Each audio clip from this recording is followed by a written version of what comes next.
to get by in this world at some kind of an acceptable level, even if after you've made the sacrifices, we need some kind of income for food, medicine, the basics. And retirees at that age have found that their lives change a little bit when they retire. They need a little less money because they're not commuting, they're not required to have new clothes all the time, they're not required to go away to conferences and so forth. So they need a little less money, and they get a little less money in a pension than they would in a salary, and they make that adjustment, and retirees, for the most part, make that work.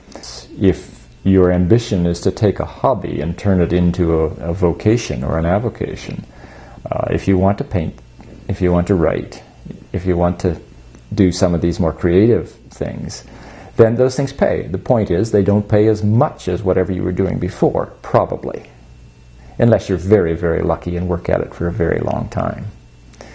So the exercise becomes not, do I give up my dreams or do I stay on the treadmill? The exercise becomes, can I learn to live on what my dreams might pay?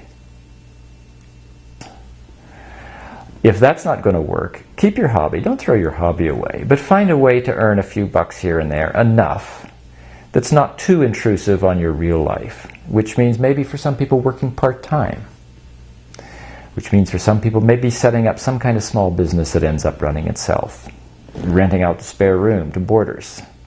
Well, starting a business or freelancing or whatever you want to call it, in this exercise is defined by scale. And this is really what separates it from what you might have thought of previously as business.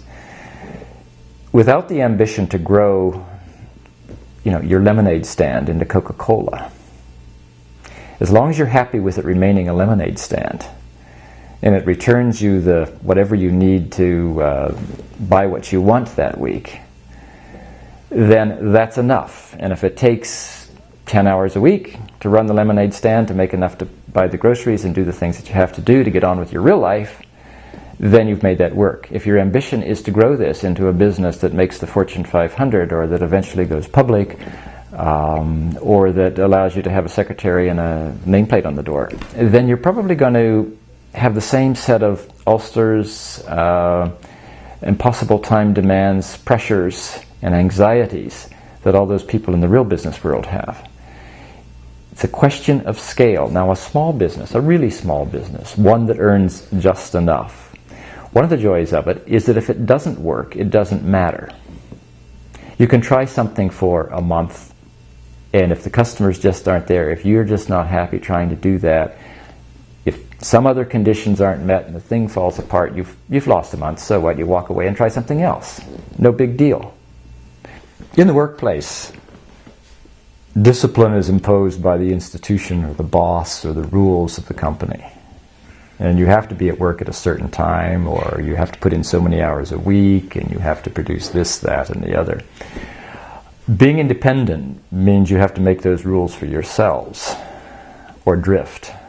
And drifting's fun sometimes. Sometimes it's even creative. But in the end, if there are things that have to be done, you have to impose that discipline of saying, here's what I'm going to accomplish today. Here's what I'm aiming for at the end of the year. Here's what we're planning for the kids.